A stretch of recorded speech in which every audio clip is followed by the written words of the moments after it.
nous sommes en élection présidentielle. Alors on dit on voit moins le Front National sur les affiches, tout ça, c'est normal.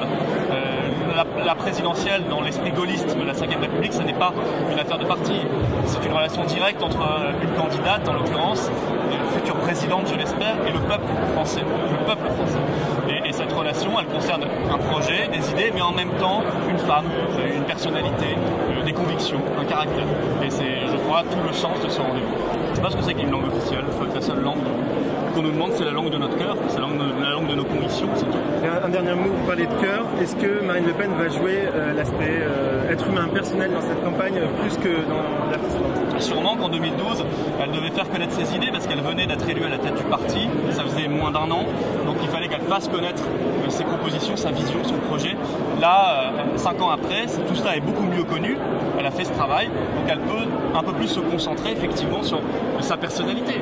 Parce que quand vous élisez un président ou une présidente de la République, c'est vrai que vous élisez aussi une personne. Et alors, Marine Le Pen, vous la connaissez, elle ne sera jamais dans l'exhibition, c'est pas du tout son style et c'est pas du tout ce qu'elle cherche.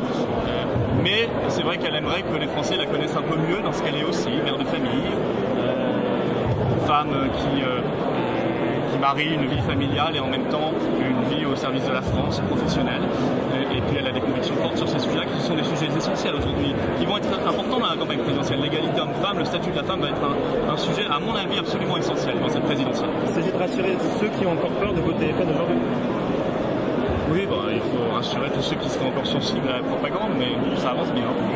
Est-ce que les divisions, du moins les points de vue divergents au FN, sont gommés pendant la campagne aussi sur les questions économiques? Il y a des sensibilités plus libérales chez Marion Maréchal Le Pen, vous êtes plus pour l'intervention de l'État?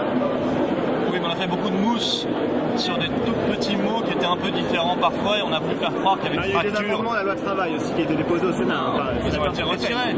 Ils ont été retirés, vous voyez, par exemple, ça, vous voyez, c'est une information qui n'était pas complète. Il n'y a pas eu, on a toujours combattu la loi travail. On a toujours considéré, à raison, que c'était une volonté de l'Union européenne et qu'on pouvait faire autrement que la politique d'austérité. Donc on a voulu faire de petites sensibilités personnelles qui sont bien légitimes, mais bien normales dans un parti politique, des fractures de fond qui n'existent pas. Donc, je suis content et heureux qu'aujourd'hui on se rende compte qu'il n'y a pas de fracture de fond.